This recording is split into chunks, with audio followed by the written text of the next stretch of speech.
Lesson 8 video संख्या 1। आज हम गौरवपूर्ण क्रांति के बारे में पढ़ने वाले हैं। गौरवपूर्ण जो क्रांति थी वो इंग्लैंड से संबंध रखती है। गौरव शानदार क्रांति भी इसको बोलते हैं। ऐसा क्यों कहा जाता है ये भी हम पढ़ेंगे। क्या इसकी कंसिक्वेंसेस थी, क्यों ये शुरू हुई, ये भी हम पढ़ेंगे। सारी चीज़ों के ऊपर हम आज प्रकाश डालने वाले हैं। आपको पता हो तो इंग्लैंड में ही सर्वप्रथम जो प्रजातंत्र की जो प्रणाली थी, प्रजातंत्रात्मक, वो शुरू हुई थी। इसका जो है कारण भी था कि इंग्लैंड में ही ये जो है जल्दी क्यों शुरू हुई, क्योंकि इंग्लैंड में निरंकुश जो राजतंत्र था उसको दबाने का, उसको समझाने का जो है लंबा जो है कई सदियों का जो अनुभव था वो यहाँ के लोगों के पास शुरू से रहा था। कैसे जो है निरंकुश राजा को काबू, राजतंत्र पर काबू पाना है। इसके कारण से ही यहाँ पर सबसे पहले इस चीज का विकास हुआ अन्य देशों की बजाय।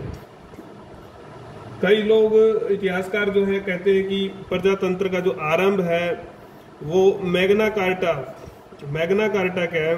कार्टा एक प्रकार से मैग्ना कार्टा बड़ा अधिकार पत्र। तो ऐसा 1215 में एक शर्त मानी गई थी, एक अधिकार पत्र माना गया था राजा के द्वारा। उससे भी कुछ लोग इसकी शुरुआत मानते हैं। उसमें एक सिद्धांत प्रतिपादित किया गया था कि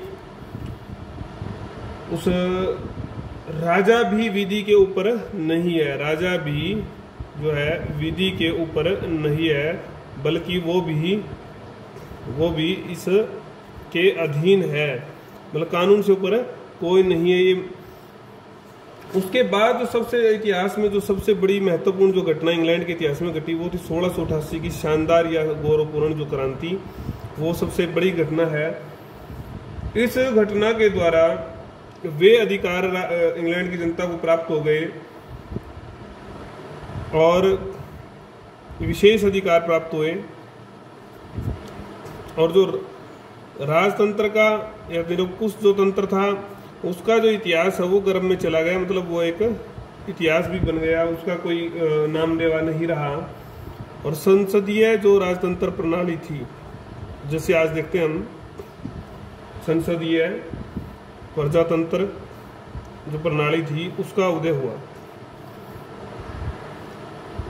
जिस वैधानिक कार्य की शुरुआत मैग्ना कार्टा से हुई थी, शुरुआत तो मैग्ना कार्टा से हुई 1215 में, लेकिन उसको जो है पूरा किसने किया? क्रांति ने। शानदार जो क्रांति थी 1618 में, 1215 लगभग 650 साल लग गए। इससे बिल ऑफ राइट्स प्राप्त हो गया, जो विश्व में प्रजातंत्र की जो बुनियाद थी। आने वाला जो समय सारा दुनिया जो प्रजातंत्र की तरफ मुड़ने वाली थी वो इसकी बुनियाद थी। क्यों? एक विशेष बात क्या थी इस क्रांति की कि ये बिना रक्तपात के, बिना किसी असैसिनेशन के, मतलब बड़ी बड़ी हत्याओं के जो है ना ये मामला सुलट गया था। इसलिए इसको गौरवपूर्ण क्रांति कहते हैं। ट्रेवलियन तो लिखते भी हैं, इतिहासकार हैं, रक्तहीन क्रांति भी बोलते हैं इसको। रक्तहीन क्रांति की जो महत्ता थी, मतलब उसका जो इम्पोर्टेंस थी वो थी उसकी गर्जन तर्जन में नहीं थी, मतलब उसके भड़कावे में नहीं थी, बल्कि उसकी उद्देश्यों की बुद्धिमता और दूरदर्शिता में थी। 3 उपभाग इसके अगर हम करेंगे आज पूरे अध्याय को समझने के लिए, 3 अध्यायों की अगर हम बात करते हैं तो गौरवपूर्ण जो क्रांति के कारण थे जो हम सबसे पहले आज पढ़ेंगे। दूसरा अध्याय है कि क्रांति की घटनाएं क्या थी, स्वरूप क्या था, और तीसरा है क्रांति के प्रभाव और महत्व। तीनों ही इम्पोर्टेंट क्वेश्चन बनते हैं 15 अंक में, 16 अंक में जो आपके आ सकते हैं। तो इसको आप थोड़ा ध्यान से देखें, समझें। तो आज हम कारणों का, परिस्थितियों का अध्ययन करने वाले हैं। ये तो आपको समझ में आएगा कि ये एक अद्वितीय घटना थी। इसका उद्देश्य जो था रक्तपात के बिना जो लोगों में, संसद के अधिकारों में, राजा के बीच जो मतभेद थे वो समाप्त हो गए बिना रक्तपात के। यह क्रांति कई कारणों का जो है संयोजन थी, ऐसा नहीं था कि केवल एक ही कारण इसमें शामिल रहा था। 2 चरणों में इसका विशेष रूप से उदय हुआ। पहला तो आप पढ़ आए कि जब राजा को सामंतवाद समाप्त करना था तो व्यापारी और व्यवसायी लोगों ने विशेष सहयोग जो है राजा का दिया। क्योंकि वो स्थानीय नीति के बजाय राष्ट्रीय आर्थिक नीति चाहते थे और सामंतों के वर्षों से मुक्ति भी चाहते थे। वो इस कारण से उन्होंने राजा का साथ दिया। दोनों एक दूसरे के, राजा और व्यापारी व्यवसायी वर्ग हित पूरक थे, दोनों के हित पूरक हो रहे थे। इससे जो व्यापारी वर्ग था उनकी जो शक्ति थी, उनका जो प्रभाव था उसमें वृद्धि भी हुई। ये एक चरण था। दूसरा चरण क्या था, जब व्यापारी और मध्यम वर्ग अपनी बातें जो है थोड़ी जोर शोर से रखने लगा और कहा उसने कि संसद को, कि राजा को कहा कि भाई उसके प्रतिनिधियों की बात मानी जाए, लेकिन वो करों में छूट व कुछ अन्य सुधारों की बात कर रहा था वो धड़ा व्यापारी व्यवसाय वर्ग का, लेकिन राजा नहीं मान रहा था। तो ये अंतर विरोध का जो संघर्ष है ये उभरता गया, ये बढ़ता गया। ये संघर्ष जैसे जैसे उभरा, एक तो ये संघर्ष उभर रहा था एक साथ, तो दूसरा क्या हो रहा था कि अब सबल राजा की, निरंकुश राजा की जो सामंतों को काबू कर ले उसकी आवश्यकता नहीं थी। क्यों? क्योंकि सामंत तो लगभग खत्म हो चुके थे। तो अब ऐसे शक्तिशाली राजा की आवश्यकता नहीं थी। और दूसरा अंतर्विरोध संघर्ष जो है उनमें उभर रहा था। तो इन परिस्थितियों में तीव्र संघर्ष होना जो है ना लाजमी था, जरूरी हो गया। संघर्ष बढ़ता गया और क्रांति हुई। तो ये क्रांति पहले फर्स्ट क्रांति जो हुई थी 1648 में हुई थी, चार्ल्स प्रथम के समय में। इस समय ये अपने अधिकारों का प्रयोग ज़्यादा जो है कर रहा था, निरंकुश कर रहा था, स्वेच्छाचारी हो गया था, मान ही नहीं रहा था कोई बात। इसकी कीमत उसको अपनी जान देकर जो है चुकानी पड़ी। उसके बाद क्रामवेल के नेतृत्व में सरकार चली, लेकिन उसका जो नेतृत्व था उसकी कमजोरियों के चलते, उसके नेतृत्व की कमजोरियों के चलते पुनः राजतंत्र आ गया। राजतंत्र आने पर जो है चार्ल्स द्वितीय शासक बने। चार्ल्स द्वितीय के बाद जेम्स प्रथम शासक बने। जेम्स प्रथम ने कोई शिक्षा इतिहास से नहीं ली कि स्वेच्छाचारी नहीं बनना चाहिए। वो अड़ा रहा अपनी नीतियों पर, स्वेच्छाचारी नीतियों पर। अंततः 1688 में पुनः क्रांति होती है। पुनः जो क्रांति होती है उसको ही हम कहते हैं आमूलचूल परिवर्तन व्यवस्थाओं में आए, इसलिए क्रांति का नाम हम उसको बोलते हैं। तो संसदीय व्यवस्था जो है सर्वोपरि हो गई और राजा जो है गौण हो गया। ऐसा यहाँ पर परिवर्तन हुआ। इसका वर्णन आज हम पॉइंट्स वाइज करेंगे।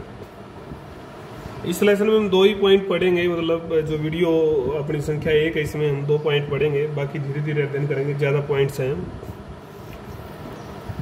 संसदीय संस्थाओं का बीजारोपण शुरुआत कहाँ से होती है? 10वीं 11वीं जो शताब्दी थी उनमें ही इसका बीज जो है खोजा जा सकता है, अंकुरण जो है खोजा जा सकता है। स्वशासित नगर बसने लगे थे, उनको बरो कहा जाता था। एक परामर्श देने के लिए, राजा को शासन के बारे में परामर्श देने के लिए एक सभा थी जिसको विटान कहा जाता था। कुछ लोग तो जो है ना स्वीकारते हैं कि यही अंकुरण था, यही बीजारोपण था, कि ये संस्था जो विटान थी। 11वीं शताब्दी में 2 संस्थाओं का नाम और विशेष रूप से आता है, वो थी मैग्नम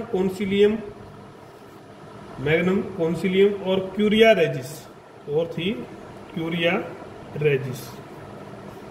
ये 2 जो राजनीतिक संस्थाएं थी ये स्थापित की गई थी उस समय में, ऐसा बताते हैं। ये बहुत इंपॉर्टेंट थी, इनका बहुत महत्वपूर्ण योगदान था।